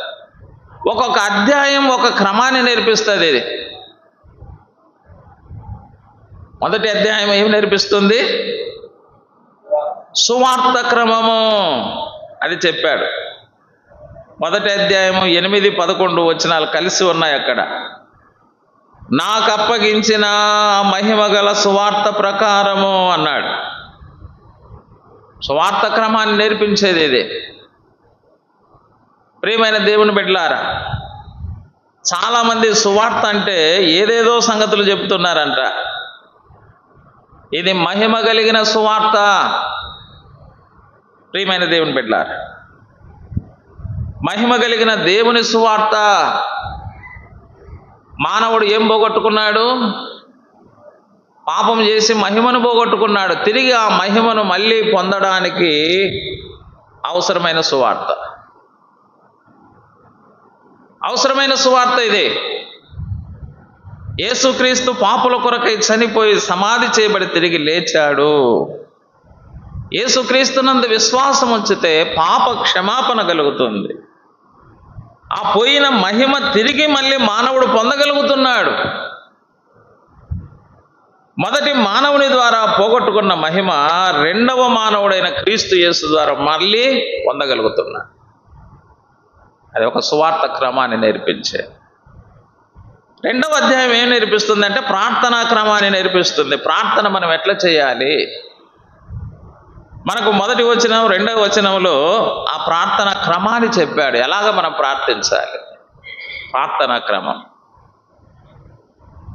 సువార్త ఎలాగ చెప్పాలి? అది సువార్త క్రమం నేర్పిస్తే, ఇక్కడ ప్రార్థనా క్రమాన్ని నేర్పిస్తూ ఉన్నాడు. అందుకే సంఘములో మనం ప్రార్థించేటప్పుడు ఒక క్రమాన్ని మనం ఎలాగ ప్రార్థించాలి? మనుషులందరి కొరకు, రాజుల కొరకు, అధికారుల కొరకు విజ్ఞాపనలు, ప్రార్థనలు, కృతజ్ఞతాస్తుతులు అని చెప్పాడు అక్కడ ప్రార్థనా క్రమం. ఆ తర్వాత మనం చూస్తే మూడవ వచనంలో, మూడవ అధ్యాయం ఏం చెప్తాం? నాయకత్వ క్రమం. సంఘములో నాయకులు కావాలనుకుంటున్నారా? పరిచారకులు కావాలనుకుంటున్నారా? దానికి ఒక క్రమం. అంటే ఎటువంటి వారు నాయకులు కావాలి, ఎటువంటి వారు పరిచారకులు కావాలి. అధ్యక్షత పదవి ఆశించుట మంచిదే, పరిచారక పదవి ఆశించుట మంచిదే. అయితే నీకు ఆ లక్షణాలు ఉన్నాయా? నువ్వు ఒకసారి పరీక్షించుకొని దాన్ని ఆశించుట మంచిది. కొన్నిసార్లు మనకు జాబ్ కోసం నోటిఫికేషన్స్ వస్తాయి. మనం చదువుకున్న పిల్లలకు చెప్తాం, ఏమయ్యా బాబు జాబ్ కోసం నోటిఫికేషన్ వచ్చింది కదా, ఏమైనా అప్లై చేసావంటే దానికి నేను ఎలిజిబుల్ కాదు అంకుల్ అంటారు. ఎందుకు అన్ని దానిలకు అప్లై ఎందుకు చేయరు చెప్పండి? దానికి ఎలిజిబుల్ అయితేనే అప్లై చేస్తారు, ఎలిజిబుల్ కాకపోతే అప్లై చేయరు. అది బయట ఉద్యోగాలకు. కానీ సంఘములో మాత్రం ఎలిజిబుల్ కాని వాళ్ళందరూ అప్లై చేస్తారు. ఇది మనకు వచ్చింది అన్నమాట. బయట అప్లై చేసుకోండి చూద్దాం. ఎందుకన్నా అనవసరం, ఫీజు వేస్ట్ అన్న అంటారు. ఇక్కడేం ఫీజులు ఏం లేవు కదా, ఇక్కడ మన చర్చిలో ఫీజులు ఏమి ఉండవు కదా. కాబట్టి అందరూ అప్లికేషన్ పెట్టేస్తారు. మనకు చాలా విచారకరమైన. అందుకే ఈ నాయకత్వ క్రమాన్ని నేర్పిస్తాడు. ఒక వ్యక్తి పెద్దగా ఉండాలంటే, పరిచారకునిగా ఉండాలంటే ఈ లక్షణాలు ఉండాలి. నాయకత్వ క్రమం నేర్పించాడు సంఘంలో. ఆ తర్వాత మనం చూస్తే 4వ అధ్యాయం ఏమి నేర్పిస్తాడంటే బోధక్రమం. ఈనాడు ఏ బోధలు వచ్చాయి ఎక్కువగా చెప్పండి? కడవరి దినములలో కొందరు అబద్ధికుల వేషధారణ వలన, అబద్ధికులు వేషధారణ వేసుకొని చేస్తున్నారంట. మోసపరుచు ఆత్మల యందును దయ్యముల బోధ యందును లక్ష్యముంచి విశ్వాసభ్రష్టులగుదురని ఆత్మ తేటగా చెప్పుచున్నాడు. ఎక్కువగా జరిగే బోధలన్నీ ఎక్కువగా ఏంటి? ఆత్మల బోధ, దయ్యాల బోధ. ఇవే ఎక్కువగా జరుగుతూ ఉన్నాయి మనకు ఎక్కడ చూసినా. ఇవే ఇక పరిశుద్ధాత్ముడు దిగి వచ్చినాడు అంటాడు. పరిశుద్ధాత్మ దించుతాడు. ఒకవైపు ఏమో పరిశుద్ధాత్మను దించుతాడు, ఒకవైపు ఏమో దురాత్మను దించుతాడు. ఈ పక్క ఇద్దరిని దించగలుగుతాడు ఆయనే. మళ్ళా బోధకుడు, ఒకే బోధకుడు ఇద్దరిని దించుతాడు. చూసారా? ఈయన చేయి తగులితే పడిపోతారు అన్నమాట. ఎవరు? దురాత్మ వచ్చింది అంటాడు.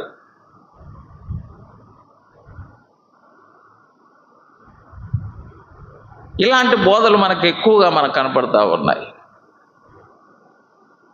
ప్రభువునందు ప్రియమైన దేవుని బిడ్డలారా, అందుకే ఈ బోధ క్రమాన్ని మనము గురించి అక్కడ చెప్తాడనమాట. మనం ఎటువంటి బోధ ఉండాలో 6వ వచనంలో చెప్పాడు. ఈ సంగతులను సహోదరులకు వివరించిన యెడల నీవు అనుసరించుచు వచ్చిన విశ్వాస సుబోధ సంబంధమైన వాక్యముల చేత పెంపారచు. ఆత్మల బోధ కాదు, దయాల బోధ కాదు, మనని ఆత్మీయంగా పెంచేది. ఇదేది పెంచుతుంది? ఎలాగంటాడు? విశ్వాస సుబోధ సంబంధమైన వాక్యముల చేత పెంపారచు. మనం ఆత్మీయంగా పెంపారేది ఆత్మల బోధతో, దయాల బోధతో కాదు. ఒక వ్యక్తి ఆత్మీయంగా ఎదిగేది విశ్వాస సుబోధ సంబంధమైన వాక్యముల చేత పెంపారుతారు. అది చెప్పాడు అక్కడ. ఎందుకు వాళ్ళు ఈ ఆత్మల బోధన గురించి, దయాల బోధ గురించి ఎక్కువ చెప్తారంటే, వాళ్లకు ఏం తెలియదంటే వాక్యం తెలియదు. అది వాక్యం తెలియదు. వాక్యం తెలియనప్పుడు వాళ్ళు ఏం చేస్తారు? వాళ్ళు ఇటువంటి పనులన్నీ చేస్తారు. నేను అడిగినాను ఒక ఆయనను, మా పొద్దుటూరులో పాస్టర్ ఫెలోషిప్ ఉంది, ఎందుకన్నా ఎప్పుడు అంత ఊరికే గట్టి గట్టిగా అరుస్తారు, ఏందేందో ఊరికే ప్రైజ్ లాడు, హల్లెలూయా, చేతులు ఎత్తండి, ఇదే ఎక్కువ చెప్తా ఉంటారు, ఎందుకు అని అడిగాను నేను ఒకసారి. అంటే నాకు బాగా క్లోజ్గా ఉంటారు కొంతమంది. నేను పాజిటివ్గానే, ఎందుకు ఎక్కువ అట్లా చేస్తారంటే, ఏం లేదన్నా, చెప్పడానికి వాక్యాలు మా దగ్గర ఏమి ఉండవు కాబట్టి ఇవన్నీ చెప్తే ఆ టైం కవర్ అయిపోతుంది కాబట్టి చెప్పేస్తాం అన్నాడు. చెప్తారు కొంతమంది, పాపం ఓపెన్గా చెప్తారు. వాళ్ళతో మనం మంచిగా ఉంటే చెప్తారు అనమాట. మంచిగా ఉన్న సిస్టర్స్ కూడా పక్కపక్కన ఉంటే అన్నీ చెప్పుకుంటారు కదమ్మా. అలాగనే వాళ్ళతో కూడా మనం మంచిగా ఉంటే ఈ రహస్యం చెప్తారు అనమాట. వాళ్ళు అట్లా చెప్పేస్తారు. చెప్పారు పాపం. అలా ఇవన్నీ అలా చెప్పుకుంటూ పోతే మాకు టైం సేవ్ అయిపోతుంది, అలాగే మేము ఆ వాక్యాన్ని ముగించేస్తాము అన్నాడు. ఏం చెప్పాలి చెప్పండి? మీలాగా మేము అట్లా బైబిల్ స్టడీలు చేయడము, ఇట్లా వాక్యాలు చెప్పడము, ఇవన్నీ మాకు కుదురుకోదన్నా అన్నాడు. వాళ్ళ దాంట్లో ఏముండవు, అటువంటి బైబిల్ స్టడీలు ఉండవు, ఇతరాత్రం ఏముండవు, ఇక వచ్చేటప్పటికి ఇవే ఎక్కువగా ఉంటాయన్నమాట. అది చెప్పాడు. అందుకే బోధ క్రమం గురించి చెప్పాడు. తర్వాత 5వ అధ్యాయంలో కుటుంబ క్రమం గురించి చెప్పాడు. కుటుంబ క్రమం అంటే ఒక కుటుంబంలో ఎలా ఉండాలి అది చెప్పాడు. ఎలా ఉండాలన్నాడు? వృద్ధుని గద్దింపగా తండ్రిగా భావించి, ముసలోళ్ళు ఇంట్లో ఉంటే వాళ్ళని మాటి మాటికి గద్దించకూడదంట. కొన్నిసార్లు ముసలోళ్ళ మీద ఫైర్ అవుతూ ఉంటాం మనం మాటి మాటికి. అంటే వాళ్ళు ఏజ్ అయిపోయినప్పుడు వాళ్ళు పిల్లల మాదిరి తయారైపోయి ఉంటారు. పిల్లల మాదిరి అయితే ఏమంటాడంటే, వృద్ధుని గద్దింపగా తండ్రిగా భావించి అతనిని హెచ్చరించు. అంటే నువ్వు నిదానంగా అతనికి చెప్పును, అవమానించేటట్టుగా నువ్వు మాట్లాడద్దు. గద్దింపు అంటే అది అవమానించేటట్టుగా ఉంటుంది. అలా కాదు ఇలా అని చెప్పి నువ్వు హెచ్చరించు, అది చెప్పాడు. అలాగనే అన్నదమ్ములని యవనులను, తల్లులని వృద్ధ స్త్రీలను, అక్క చెల్లెళ్ళని పూర్ణ పవిత్రతో యవన స్త్రీలను హెచ్చరించు. ఎట్లుండాలంట? సంఘానికి వచ్చేవాళ్ళు బ్రదర్స్ అంతా ఒకరితో ఒకరు ఏమై ఉండాలంట? అన్నదమ్ములము. అలా ఉండాలి, అన్నదమ్ములుగా భావించుకోవాలి. అలాగనే వృద్ధ స్త్రీలను ఎలాగ భావించాలంటాడు? తల్లులుగా భావించాలి. వాళ్ళు మన తల్లి ఎలాగనో వారు కూడా మన తల్లి లాంటి వాళ్ళుగా. యవన స్త్రీలతో మనం ఎలాగ వ్యవహరించాలి? అక్క చెల్లెళ్ళు అని. మన చెల్లి ఎలాగనో ఆమె కూడా మనకు చెల్లి, మనకు చిన్నదైతే, మనకంటే పెద్దదైతే మనకు అక్క. అంటే ఇటువంటి బాంధవ్యాలు సంఘములో ఉండాలి, అది చెప్పాడు అనమాట. సంఘం అనేది కూడా ఒక కుటుంబం, ఇది ఒక ఫ్యామిలీ. సంఘం అనేది కూడా ఒక ఫ్యామిలీ, ఒక పెద్ద ఫ్యామిలీ అంటారు దీన్ని. మన ఇంట్లో ఉంటే మనది చిన్న ఫ్యామిలీ, మనం చర్చికి వస్తే ఇది ఒక పెద్ద ఫ్యామిలీ. ఇంట్లో రిలేషన్స్ ఇక్కడ కూడా అలాగనే ఉండాలి అది చెప్తాడనమాట.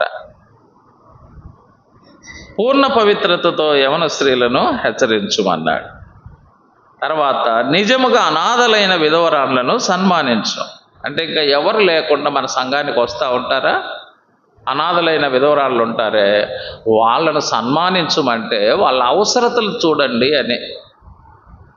విశ్వాసులైన వారు నిజంగా ఎవరు లేనివారుగా ఉంటే తప్పకుండా వాళ్ళ అవసరతలు మనం చూడాలి, విధవరాళ్ళకు. అయితే ఏ విధవరాలకైనా పిల్లలు కానీ మనమళ్ళు కానీ ఉన్న ఎడల వీరు మొదట తమ ఇంటి వారి ఎడల భక్తిని కనపరచుటకు తమ తల్లిదండ్రులకు ప్రతి ఉపకారము చేయ నేర్చుకోవాలి.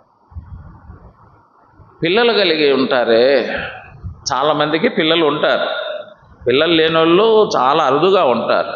100కి 99 మందికి దాదాపుగా పిల్లలు ఉంటారు, దాదాపుగా ఉండనోళ్ళు ఒక్కరే ఉంటారు. అవసరమైతే వాళ్ళ విషయాలు సంఘము చూడవచ్చు, అన్ని విషయాలు. అలాగనే పిల్లలు కలిగిన తల్లిదండ్రులు ఉంటే తప్పకుండా ఆ బాధ్యత ఎవరు తీసుకోవాలి?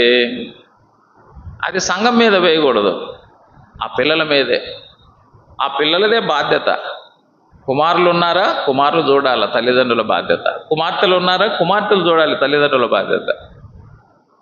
అంతేగాని వాళ్ళు సంఘం మీద వదిలేసి వాళ్ళు వెళ్ళిపోకూడదు, ఎప్పుడు కూడా వెళ్ళిపోకూడదు పిల్లలు. అది బాధ్యత ఎవరిదంటే వాళ్ళది, అది చెప్పాడు. కాబట్టి సంఘం అనేది ఒక కుటుంబం, అది చెప్పాడు. ఆ కుటుంబ క్రమాన్ని ఇక్కడ నేర్పిస్తాడనమాట, కుటుంబ క్రమాన్ని. ఇక 6వ అధ్యాయం మనం చూస్తే ఇది జీవన క్రమం, జీవన క్రమాన్ని చెప్పేది. అంటే ఈ లోకంలో మనం జీవించేటప్పుడు ఎలాంటి జీవన విధానాన్ని మనం కోరుకోవాలి, ఎలాంటి జీవన విధానాన్ని కోరుకోవాలి. నేను నిన్న రాత్రి కూడా జ్ఞాపకం చేసిన, లగ్జరీగా బ్రతకాలని కోరుకోవద్దు, ప్రశాంతంగా బ్రతకాలని కోరుకోవాలి. మనం లగ్జరీగా బ్రతకాలంటే మనకు చాలా డబ్బులు అవసరం, ప్రశాంతంగా బ్రతకడానికి చాలా డబ్బులు అవసరం లేదు. అది డబ్బులు ఎక్కువగా ఉంటే లగ్జరీగా బ్రతకచ్చు, మనము ప్రశాంతంగా బ్రతకలేము.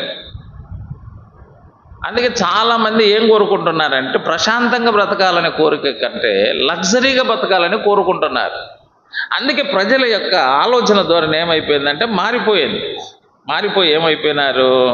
9వ వచనంలో ఏమైపోయినారు చెప్పండి? ధనవంతులగుటకు అపేక్షించువారు. అంటే ధనవంతులు కావాలని దేనికి అనుకుంటున్నారు? లగ్జరీగా బతకాలని. అది లగ్జరీగా బతకాలంటే ధనవంతులు కావాల్సిందే. అపేక్షించువారు శోధనలోను, ఉరిలోను, అవివేకయుక్తములను, హానికరములైన దురాశల్లోనూ పడుదురు. అట్టివి మనుషులను నష్టములోను, నాశనములోను ముంచివేయరు. ఎందుకనగా ధనాపేక్ష సమస్తమైన కీడులకు మూలము. కొందరు దానిని ఆశించి విశ్వాసం నుండి తొలగిపోయి నానా బాధలతో తమను తామే పొడుచుకున్నారు. అది ధనవంతులమైతే లగ్జరీగా బతకచ్చు అనుకోని చివరికి ఏమైపోయినారు? వాళ్ళ బ్రతుకులే లేకుండా పోయినాయి. అందుకే అదే చెప్తాడు. అందుకే 6వ వచనం 7వ వచనం ఏమంటాడు? సంతుష్టి సహితమైన దైవభక్తి గొప్ప లాభసాధనమై ఉన్నది. మనం ఈ లోకంలోనికి ఏమీ తెలియదు, దీనిలో నుండి ఏమీ తీసుకొని పోలేదు. కాగా అన్న వస్త్రములు గలవారమై ఉండి వాటితో తృప్తి పొంది ఉన్నాం. అది అంటే దేవుడు ఇచ్చిన దాంతో మనం తృప్తి పొంది ఉండాలి. కానీ దేవుడు ఇవ్వని దానిని ఎలాగైనా సరే అడ్డ మార్గాలలో వెళ్ళి దాన్ని సాధించాలి, సంపాదించాలని పోతే చివరకు నీ బ్రతికే గ్యారంటీ లేదు. అది చెప్పాడు. అందుకే జీవన క్రమం మనం ఎలాగ ఉండాలి, ఎలాగ జీవించాలని కోరుకోవాలి. లగ్జరీగా బ్రతకాలి అని మనం ఎప్పుడు కోరుకోకూడదు. నేను బ్రతికితే ప్రశాంతంగా బ్రతకాలని కోరుకోడు. ప్రశాంతంగా బ్రతకాలని కోరుకున్న వాడికి ఎప్పుడు వాడు రాంగ్ వేలోకి ఎప్పుడు వెళ్ళడు. లగ్జరీగా బతకాలనుకుంటేనే మనం రాంగ్ వేలోకి వెళ్తాం. అలాగ బతకాలనుకుని వెళ్ళిన వాళ్ళంతా ఏమైపోయినారంట? నష్టములోను, నాశనములోను, చివరకు తమను తామే ఏం చేసుకున్నారంట? పొడుచుకున్నారు, ఉరి పెట్టుకున్నారు అనే మాటలు మనం చూస్తాం. యూదా ఇస్కరియోతు కూడా యేసు ప్రభు వారిని అప్పగించి 30 వెండి నాణ్యాలు తీసుకొని ఏం చేసుకున్నాడు? ఆయన కూడా ఉరి పెట్టుకున్నాడు. తప్పుడు మార్గంలో మనం సంపాదించి ప్రశాంతంగా బతకలేడు ఏ వ్యక్తి కూడా ప్రశాంతంగా బతకలేడు. తప్పుడు మార్గంలో సంపాదించి నువ్వు పెద్ద 1,00,000 రూపాయల బెడ్ కొనుక్కోవచ్చు, కానీ దాని మీద నీకు నిద్ర రాదు. గుర్తుపెట్టుకోవాలి. నువ్వు తప్పుడు మార్గంలో సంపాదించి 1,00,000 రూపాయల బెడ్ మీద నువ్వు పడుకోవచ్చు, కానీ నిద్ర రాదు దాని మీద నీకు. అది నువ్వు బెడ్ కొనగలుగుతావు కానీ ఏం కొనలేవు చెప్పండి? నిద్ర కొనలేవు. నువ్వు మందులు కొనగలుగుతావు కానీ నువ్వు ఆరోగ్యం కొనలేవు, ఆరోగ్యాన్ని కొనలేవు. అది చెప్పాడు. అందుకే మన జీవన క్రమం ఎలా ఉండాలో చెప్పాడు అక్కడ. జీవన క్రమం, సువార్త క్రమం, ప్రార్థనా క్రమం, నాయకత్వ క్రమం, బోధ క్రమం, కుటుంబ క్రమం, జీవన క్రమం, ఇవన్నీ కూడా ఈ క్రమాల గురించి చెప్పారు. కాబట్టి ప్రియమైన దేవుని బిడ్డలారా, జీవం కలిగిన దేవుని సంఘంలో ఆ క్రమాలను మనం నేర్చుకొని ఆ క్రమాలను మనం ఏం చేయాలంటే అనుసరించాలి. అది చెప్పాడు. కాబట్టి 1 వివాహ క్రమం ఉంది, 2 కుటుంబ క్రమం ఉంది, 3వది సంఘ క్రమం ఉంది. అది చెప్పాడు అన్నమాట. తర్వాత దేవుని బిడ్డలమైన మనం చివరిలో ఒక మాట మనం జ్ఞాపకం చేద్దాం. రోమాపత్రిక 6:17 ఒక మాట చూడండి. రోమాపత్రిక 6:17 ఏం చెప్తున్నాడు?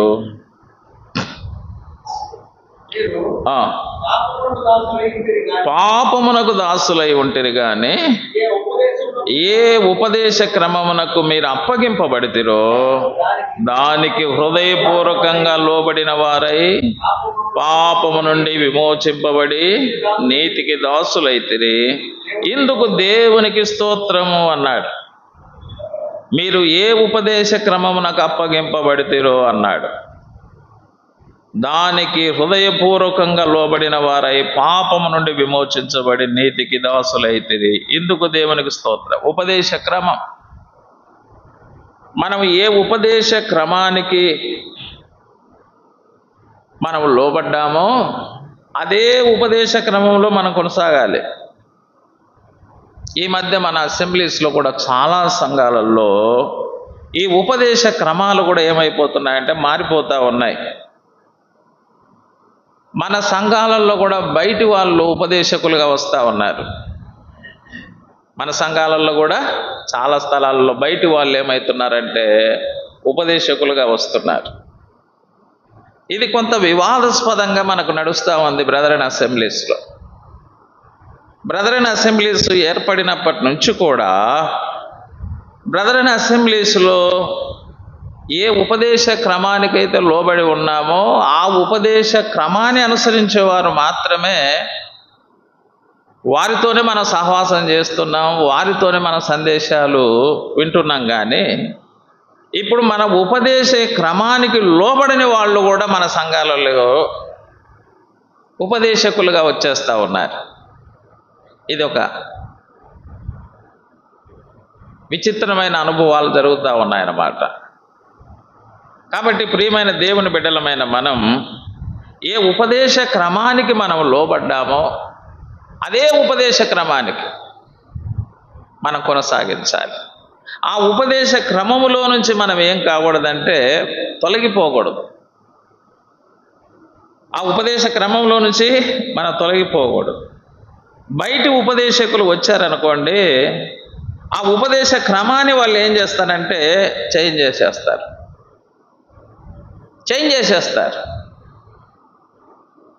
అందుకే మనం ఏ సత్యాన్ని అయితే మనం నమ్ముతున్నామో, ఏ సత్యాన్ని అయితే మనం అనుసరిస్తున్నామో ఆ సత్యాన్ని మనం ఏం చేయాలంటే గట్టిగా మనం పట్టుకోవాలి.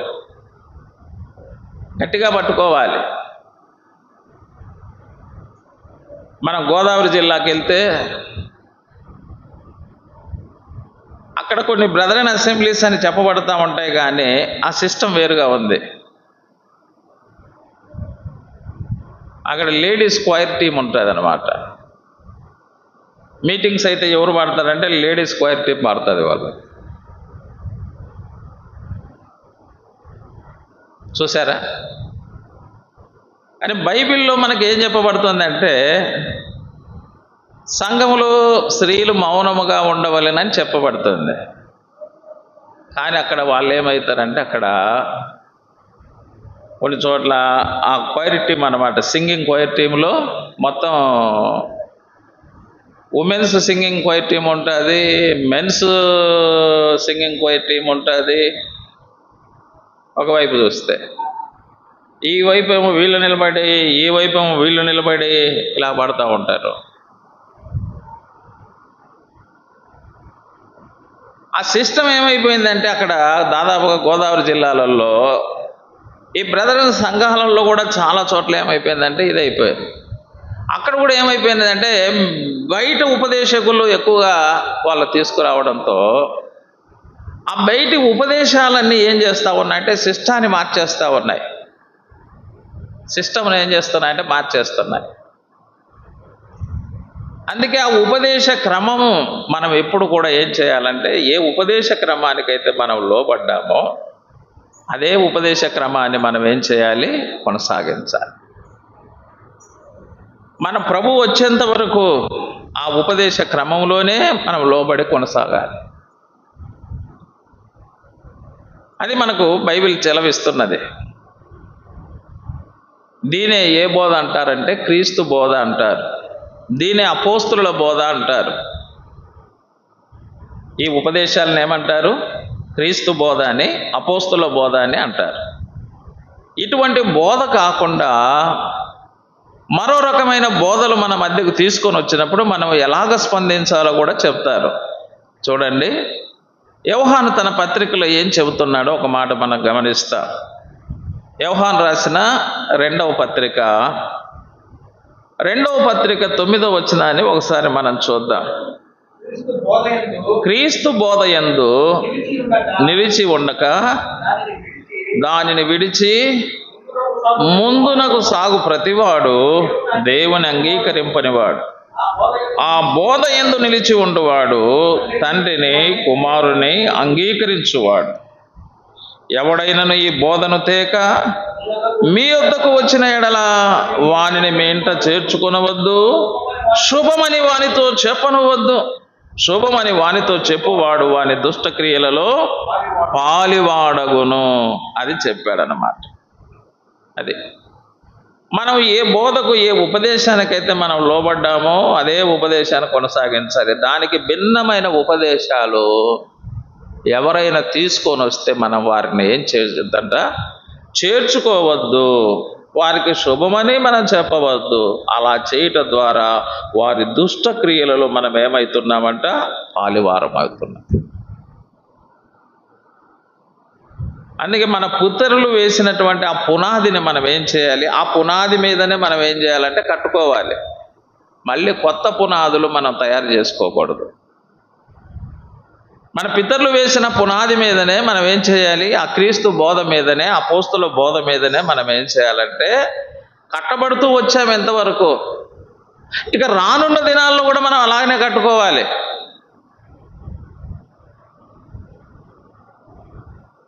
అది ఈ మధ్య కాలంలో చాలా స్థలాలలో ఏమైందంటే కొంత వితండవాదం అయిపోయింది. ఏమి వాళ్ళని పిలిస్తే ఏమి, వీళ్ళని పిలిస్తే ఏమి, వాళ్ళు వస్తే ఏమి అని అంటున్నారు. వాళ్ళు కూడా ఏమంటున్నారంటే మీ సత్యాన్ని మేము అంగీకరిస్తున్నాము అని వస్తున్నారంట. సరే, మరి సత్యాన్ని అంగీకరించినప్పుడు మీరేం చేయాలి? కలిసిపోవాలి కదా. బ్రదరన్ అసెంబ్లీస్లో మీ అసెంబ్లీస్ను కూడా కలిపిపోవాలా. అట కలిపోయారంట మళ్ళీ. అంతే కదా. చిరంజీవి పార్టీ కాంగ్రెస్లో కలిసిపోయింది. మళ్ళీ మీరు మేము ఎందుకు ఒకటే అని చెప్పి. మరి వీళ్ళేమో ఈ సిస్టమ్ కలిసిపోవద్దు కదా. అంటే వాక్యం చెప్పడానికి మేము మీరు ఒకటే అని చెప్తున్నారంట. అక్కడికి వెళ్తే వాళ్ళ సిస్టమ్ వేరుగానే ఇలాగున్నారన్నమాట. కాబట్టి ప్రియమైన దేవుని బిడ్డలారా, మనం అంత ఆలోచన చేద్దాం. రాజు లేనటువంటి మిడతలు ఎలాగున్నాయి? అవి పంక్తులు తీరి సాగిపోతున్నాయి, అంటే ఒక క్రమంగా వెళ్ళిపోతున్నాయి. మనమందరం రాజు కలిగిన వారు. మన రాజు యేసుక్రీస్తు వారే. రాజు లేనటువంటి మిడతల్లో క్రమం అంటే రాజు కలిగిన మనుషుల్లో ఏముండాలి? అంతకంటే ఎక్కువ ఉండాలి. వివాహ క్రమాన్ని మనం పాటించుదాం, కుటుంబ క్రమాన్ని మనం పాటించుదాం, సంఘ క్రమాన్ని మనం పాటించుదాం, అలాగనే ఉపదేశ క్రమాన్ని మనం పాటించుదాం. ఆ క్రమాన్ని మనం ఎప్పుడైతే మనం పాటిస్తామో దేవుని కార్యాలు మనం చూస్తూనే ఉంటాం. క్రమాన్ని పాటించే వారి జీవితాలలో వ్యక్తిగతంగా మనం క్రమాన్ని పాటించాలి, దేవుని కార్యాలు మనం చూస్తాం. వ్యక్తిగత జీవితంలో క్రమము లేకపోయినా దేవుని కార్యాలు చూడం. సంసోను వ్యక్తిగత జీవితంలో క్రమాన్ని పాటించినంత కాలం దేవుని కార్యాలు చూశాడు. ఎప్పుడైతే వ్యక్తిగత జీవితంలో క్రమాన్ని తప్పినాడో ఏ కార్యాలు చూశాడు? దయ్యం కార్యాలు చూశాడు. అంతకుముందు సంసోన్ అంటానే ఫిలిస్తీన్లు భయపడేవారు. ఇప్పుడు ఆ సంసోన్ ఏమైపోయినాడు? ఫిలిస్తీన్ల చేతిలో బందీ అయిపోయినాడు. అంటే దేవుడు కార్యాలు చేయడం లేదు. మన వ్యక్తిగత జీవితంలో క్రమం కోల్పోతే దేవుని కార్యాలు మనం చూడలేము. గుర్తుపెట్టుకోండి. అలాగనే కుటుంబ జీవితంలో కూడా మనం క్రమాన్ని పాటించినప్పుడే దేవుని కార్యాలు చూస్తాం. అబ్రహాము కుటుంబ జీవితం, ఇస్సాకు కుటుంబ జీవితంలో ఒక క్రమం ఉంది, అందుకే దేవుని కార్యాలు అక్కడ కనపడతాయి. లోతు కుటుంబ జీవితంలో దేవుని క్రమం లేదు, అందుకే అక్కడ ఏమి లేవు? దేవుని కార్యాలు లేవు. మనం చూస్తాం. అలాగనే మన సంఘ జీవితాలలో కూడా దైవ క్రమాన్ని మనం కొనసాగించినప్పుడే మన సంఘాలలో దేవుడు కార్యాలు చేస్తాడు. క్రేతు సంఘములంటే దైవ క్రమమే లేదు. క్రేతు సంఘములో తీతు అక్కడ ఉన్నాడు, అక్కడ దైవ క్రమం లేదు. ఆ సంఘములో అక్కడ దేవుని క్రమం లేదు. కానీ మన సంఘాలలో దేవుని క్రమం. ఫిలిప్పి సంఘంలో ఏముందని చెప్పాడంటే పౌలు, దేవుని క్రమం ఉంది. అందుకే ఫిలిప్పి సంఘంలో దేవుని కార్యాలు అక్కడ జరుగుతూ ఉన్నాయి. అందుకే మన వ్యక్తిగత జీవితాల్లో, మన కుటుంబాల్లో, మన సంఘాలలో ఆ క్రమములో మనం సాగిపోయినప్పుడు, క్రమం ఎక్కడ ఉంటుందో అక్కడ దేవుని కార్యాలు కూడా ఉంటాయి. కార్యాలు ఉంటాయి. అందుకే క్రమాన్ని దేవుడు మొదట కోరుతున్నాడు. ప్రభువు కోరుకున్న క్రమాన్ని మనం పాటిద్దాం. మనం కోరుకున్న దేవుని కార్యాలు మన జీవితాలలో ఆయన జరిగిస్తాడు. ప్రభు ఏం కోరుకుంటున్నాడు? క్రమం. మనం ఏం కోరుకుంటున్నాం? కార్యాలు. ఆ కార్యాలు దేవుడు జరిగిస్తాడు. కాబట్టి క్రమముగా సాగిపోదాం. దేవుని కార్యాలను మన వ్యక్తిగత జీవితాల్లో, కుటుంబాల్లో, సంఘాల్లో మనం చూద్దాం. దేవుని నామాన్ని మరెక్కువగా మహిమపరుద్దాం. దేవుని నామాన్ని మరెక్కువగా ఘనపరుద్దాం. రాజులకు రాజైన ప్రభువును మనం ఎక్కువగా ఊరేగించుదాం. రాజు లేని మిడతలే క్రమంగా సాగినప్పుడు రాజు కలిగిన మనము క్రమంగా ఎందుకు సాగిపోకూడదు? అలా సాగిపోదాం. కాబట్టి ఆ మిడతల ద్వారా నేర్చుకున్న పాఠాన్ని మన జీవితాలకు అన్వయించుకుందాం. ప్రభువు వాడుకునే పాత్రలుగా మనం ఉందాం.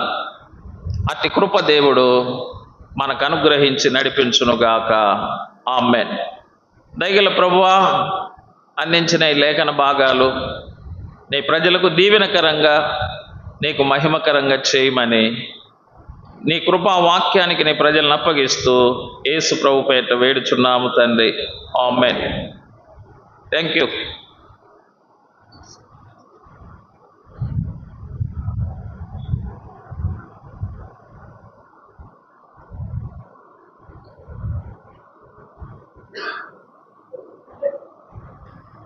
ప్రభువునందు ప్రియులారా, చిన్న జీవుల్లో మనము నేర్చుకోవలసినటువంటి పాఠాలు వింటున్నాం. చీమలలో మనం నేర్చుకునే పాఠం సోమరితనం లేకుండా చురుకుగా ఉండి కష్టపడి పనిచేయాలని, అలాగే బల్లిలో సంతృప్తి కలిగి మనం జీవించాలని నేర్చుకున్నాం. అలాగే ఈ సమయంలో మిడతలను గురించి కూడా విన్నాం. అవి వాటికి రాజు లేకపోయినా కూడా ఎంత క్రమముగా జీవిస్తాయో, నడుస్తాయో. మరి మనకి రారాజు ప్రభు అయిన యేసుక్రీస్తు ఉన్నా కూడా మన జీవితాలలో, కుటుంబాలలో, సంఘాలలో క్రమము లేకపోతే దేవుడు మన జీవితాల్లో కార్యాలు జరిగించడు. కాబట్టి క్రమముగా మనందరం కూడా జీవిద్దాం, క్రమముగా నడుచుకుందాం. కుటుంబాలలో కూడా మరి క్రమముగా, సంఘంలో కూడా క్రమముగా ఉపదేశ క్రమమునకు అప్పగించుకొని జీవిద్దాం. మరి అలాంటి అనుభవం కలిగి ఉండటానికి కూడా మనందరం కూడా దేవుని ఆత్మ సహాయం కొరకు మరి ప్రార్థన చేయాలి. మరి నిన్నటి నుంచి చక్కని తలంపులు అందించినటువంటి దేవుని దాసులు స్వామినాథం గారికి సంఘపక్షంగా మరి ఒకసారి ప్రేమపూర్వకమైన వందనాలు తెలియజేస్తున్నాం. రాత్రి కూడా వాక్యం ప్రకటిస్తారు కనుక సమయాన్ని పోగొట్టుకోకుండా అందరూ సద్వినియోగం చేసుకోవాలని కూడా ప్రేమతో మనవి చేస్తున్నాం. 7 గంటలకే కూడిక ప్రారంభించబడుతుంది కాబట్టి అందరూ 7 గంటలకు చేరి రావాలని మనవి చేస్తున్నాం. చిన్న ప్రార్థన చేద్దాం, ప్రభువుని స్తుతించి ముగింపు చేద్దాం. పరిశుద్ధుడైన మా తండ్రి, ఇదైనా మీ సన్నిధి భాగ్యం మీరు మాకు ఇచ్చారు. మిమ్మల్ని ఆరాధించాం, మిమ్మల్ని స్తుతించి ఘనపరచాం. తిరిగి మీ దాసుని ద్వారా నీ మాటలు విన్నాం.